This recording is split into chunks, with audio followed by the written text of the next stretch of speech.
lot of boobs there. Okay, so I was just thinking about twin flames. So it's a lot of boobs in this video, but there's not. So I was just thinking about him because he called me last night, and then he had to go, whatever. And then he usually, not usually, but actually not so much anymore. He used to always say, I'll call you back, and never call back. Like, that was the thing. He'd always be like, we'd be talking something or something, and he'd be like, something happened that, to break our phone conversation, like he'd remember something, or somebody else would be calling, or he had to do something or whatever, right? And he'd say, oh, I'll call you back. And he never would, so I knew that when he said, I'll call you back, it's like, it wouldn't happen. So last night when he said, oh, I gotta call his babysitter because he works now 2 jobs, so he gets his 2 daughters every weekend. So it's the weekend, but he had to take his daughters to their babysitter because he worked last night.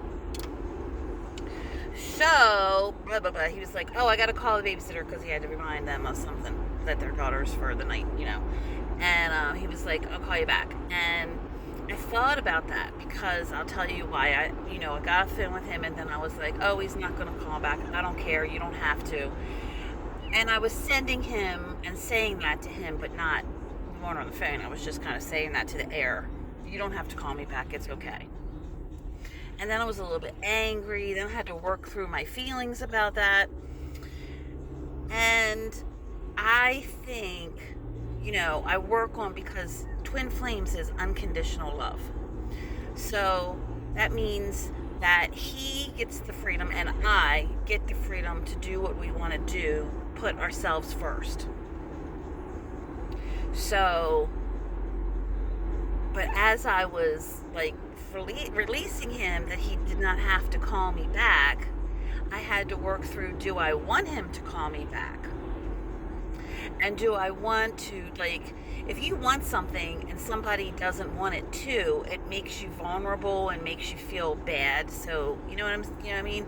So, in life, in my experience, when you want something, you're almost afraid to want it because the answer might be no, and you might not get it. So it's better not to try, not to put yourself out there and say, I want this. It's a weird thing, but it makes you feel worse when you want something and you don't get it. In some way, it makes you feel worse. So it's funny that last night when he said, I'll call you back, that I went through all of that. So I did. I went through this whole thing, and then I thought, no, I do want you to call me back. Sometimes when you've been disappointed a lot, or when, you've been let down, I don't know. I don't have coffee yet today, so you kind of give up. There's this hope that you're missing. I was going to go home. I don't know where the hell I'm going now. I guess I'm going to buy coffee, but I was going to go, oh shit, I think I made the wrong choice because I think there's an accident or something. There's a car on the side of the road. It's not that serious, but I just don't really want to go home because my kids, which are, old enough to do stuff, they don't do their own dishes, and I'm having a hard time with that because I don't want to fight with them. I don't know. Maybe it's all about me. Believe it or not, in life, little things are important. So I haven't said anything to my grown-ass kids that keep putting dishes in the sink and not cleaning up after themselves. And why haven't I done that? I don't know. Maybe it's self-esteem, that I don't feel good enough about myself. Maybe it's because I feel guilty because they've been through so much. Maybe it's both losing their dad from COVID. Maybe it's because I have had to say every little thing And it's not just to them, it's like with their dad. When I was married to their dad, everything became, I had to say it. You know what I mean? It doesn't just happen unless I make it happen, unless I say it. And there's something in me that's sort of broken about saying stuff all the time. So I want that to come to the surface instead of me just pushing through it and saying, just say something. You know what I mean? I want to like nurture this inner child or something that feels scared to speak up, that feels worthless if I speak up, that feels inadequate, that feels dumb, that feels bad for speaking up. I want that to come to the surface. I want to heal that. I want to see what's going on with that, what that is. You know what I mean? So in life, if something is, I don't follow what the world tells you to do. The world tells you if you don't make it happen, it doesn't happen, and that you got to pull yourself up by your own bootstraps, and that you have to earn all this stuff and earn approval and earn love and earn money and earn, whatever. I dim the voice of the world. I hear it, but I dim it. So I give myself patience and kindness and gentleness and time to let things come up. And then I talk about it and I feel about it. So, you gotta heal stuff. You can't just be like this bull in a china shop, bulldozer or bull in a china shop and just break shit, knock shit down and just... So also, I care very deeply about my children and I want them. I would sacrifice myself for my children, and I have many times, and I would do it over and over again. I would sacrifice myself for my man. Good or bad, right or wrong, I'm just being real. So I have to work on why, and is that what I'm called to do? So, you know what I mean? I have to let it surface and give myself the time and patience to let it be heard of why I have this fear or this aversion to speaking up for the things that I want. And it could be a generational thing because I know my mom didn't do that. And I'm assuming my grandmother didn't do that. You know what I mean? Like the type of woman that says, I'm gonna go on a cruise by myself.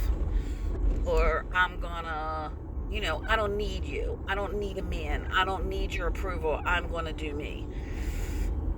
I am a lot like that, but then there is a part of me that really wants approval. And there's not much, so maybe that's a negative side. But if I look to a positive side or just in love, it doesn't make really logical sense. My kids can still feel loved and still feel special and still feel good about themselves while they do the dishes and clean up after themselves. But there is this thing that I didn't have enough of my kids when they were little. I wasn't that great of a mom. I was dealing with my husband and his drug addiction. I was really wounded. There was times I was really drinking, and I had an alcohol problem. So doing their dishes makes me feel like I'm mothering them to a degree, and I like it. And it gives me something real that I actually don't mind doing the dishes. Like, I think I'm good at doing the dishes. And I make sure I was taught by the best dishwashers there are. And it reminds me of that. When I was little, my aunt babysat me, like, every day. While my mom worked. And she was a housewife. and homemaker, and she used to have a whole routine, and she would make amazing dinners, and she showed me how to. I watched her. She didn't like actively say, Terry, come here, let me show you how to wash dishes, but I watched her clean her house, and I watched her cook her dinners, and I watched her wash her dishes, and it rubbed off on me. Like I washed my dishes. So, and then my stepmother, she always did dishes, and she wore these rubber gloves and did her dishes. I wear rubber gloves because of that to this day when I do the dishes. So it's a heartwarming thing for me to do but right now I am running around trying to do various things. I have laundry that needs to be put away. Vacuuming needs to be done in the house. The dishes are overflowing. So I have, and I need to work for Lyft and drive to make my money. So I have a lot going on that I have to do. I'm pulled in a lot of different directions. So having, somebody else do the dishes, but this is the thing, I want it to be in their heart to do the dishes. I want them to want to do the dishes, right? Don't we all want that shit? So, so see, that's where I am with the dishes. So this wasn't supposed to be a video about me and my dishwasher things and my relationship with my kids. And I like a happy home. I like pleasant there's so much uncomfortableness at my house between me and Kevin was my roommate. He died of COVID. And I have 3 children by him, and then I have 2 children by my current husband that is a drug addict, alcoholic, that is not in our life, that doesn't pay child support, and is not really in our life. So, my 3 children by Kevin are so, like, it's so strained sometimes between us, and they're older, and they can just walk away and not see me. Do you understand? They're 19. They don't, and up. They don't have to see me. They don't have to talk to me. They don't have to have me in their life. Do you know what I'm saying? Oh, there's one of my purple things.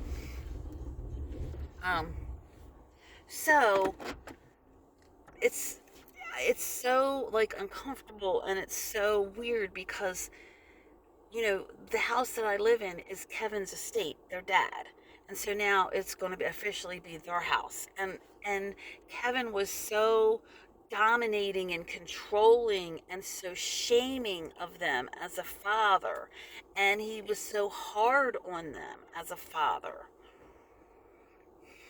And so as their mom, I've always attracted hard men that were full of shame, full, like, abusive, emotionally unavailable. And so that's hard to watch that happen to your children through their father. So I guess I try to make up for that, or at least be a support for my children more than. So anyway, I don't know where this is. I didn't want to get stuck in the mud of my relationship with my children, but that is part of the twin flame journey.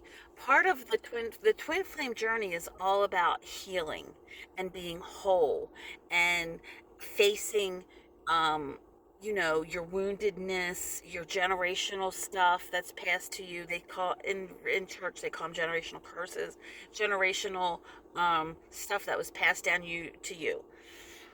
So it's delicate, it's gentleness, it's kindness, it's patience, it's a lot of love going on. And I do want to love myself. But like I said, when I really, I doing the dishes, I kind of like. I like cleaning the house. I like parenting my kids in a way that I want to parent my kids. This freedom, my own ways, not having anybody. And I haven't been able to do that because Kevin has been the dominant. in mine and my kids' life forever. He was the king. He was the star of the show. He was the main course. He was the leading actor. You know what I mean? He was the sun where we all revolved around him. And I didn't really have much of a choice in that because my kids lived with Kevin, so I had to go through Kevin to get to my kids, and they were like this, and I was out here. And now Kevin's gone, and I want to be closer to my kids. Do I need to do the dishes in order to be closer to my kids? Do I need to sacrifice myself and hurt myself? Probably not. But it's not that I don't. So I'm working through it. I don't have to answer to you. I don't have to answer to them. I don't have to answer to anybody. This is my thing that I'm working through. So last night, talking to my twin on the phone, and when he said, I'll call you back, and me trying to feel safe enough to go and really be honest with myself about really what I wanted. And I did want him to call me back. And my phone, the ringer was off, so I found out later he did call me back. He did call me back. I missed the call because my ringer was off, and then when I saw that he called, I was too afraid. I never text him and I never call him because he has rejected me a lot in the past when I've done that, and it's too hard to do it now. So I play it safe. But aren't we supposed to play it safe with our woundedness? Aren't we supposed to be gentle and patient to that part of us that is scared, that is... So I'm just now starting to open that and say, oh my, this is something I'm scared. I don't like when he rejects me. I used to love to tell him I love him. I used to gush with love for him, and I still can do that because I do love him so fucking much, and I can get carried away in that wave. But it doesn't make him feel comfortable. He feels unsafe when I do that, and he runs. So it makes him uncomfortable. I don't want to make people uncomfortable. You understand? Like, that's not the thing I want to do. I want to be safe for myself and safe for others. So it was a pretty big deal. These little things are a big deal. Like, he called me back, and I didn't call him back or even acknowledge that because then it was too late, and I didn't want to call him and him be at work, and then I would feel dumb. That's just me, calling and not be. So this is a big deal that I've went from texting him, writing him books, because I used to do that, and needing him and wanting him so bad that I was like, couldn't live or breathe without him, until I'm now like, I didn't even call him back last night. So it's all about healing and balance, patience, and about being willing to look at your stuff, but being safe for yourself as well as other people. Something else that happened to me the other night when I spent the night with him, which was Wednesday night, Tuesday night, whatever the hell night. I think it was Tuesday night. He slept a lot because he works 2 jobs, right? So he slept a lot, and I was like, oh my God, I'm ready to leave. I mean, I didn't say it verbally out loud. He was sleeping. I said in my head, like, oh my God, I just want to go home. I just want to do something. This is boring to me. I'm not the center of attention. He's laying there sleeping. So I got in the tub and I started filling up my own cup. That night, a lot of times, let me back up. A lot of times when I'm with him at his apartment, I'm very close with my higher power. My higher power is so concentrated and such a presence when I'm at my twin flame's apartment. So whenever my twin flame is not available, like sleeping, and I'm awake and wanting attention, there's my higher power. So I do a lot of really intense praying when I'm with my twin flame and he's unavailable. So I felt hope. I felt like I was opening a part of me, or that night was opening a part of me that was dark through hopelessness, and that hope was coming into my soul that hadn't been there. That's a big deal. Hope, that's a big deal. Hope will make you patient It will make you kind. It will make you long suffering. It will make you because we give up because we get hopeless. We get impatient because of hopelessness. We drop things get because of hopelessness. Having hope, it's a spiritual force, presence, energy. It's huge. It's huge for our dreams. It's huge for our inner child. I don't even know how you get it, but I know Tuesday night I felt it. It was spiritual stuff is, it's not about understanding. It's deep, the way that things happen and how they happen. I just know that my higher power spirit is unlimited and knows exactly what it's doing and knows exactly the timing of everything and the perfection of everything. And my higher power, which is hopefully your higher power and God, the creator, um, is perfect and knows how to heal and knows how to bring together. So no matter what things look like, I trust in my higher power because I know my higher power knows what it's doing and can do what I can't even imagine. So, my higher power says I can do for you exceedingly abundantly more than you can ask or think or wish. Okay, so nothing is impossible with my higher power. And I'm literally so blessed to sit here and watch my higher power doing this and acknowledge it and be part of it. It is mind blowing. So these are big things. In the 2 years or so that I've been seeing my twin flame, it's over two. He's like, oh, we've been a year and a half. It's been like 3 years. It was like 2018 when I met him.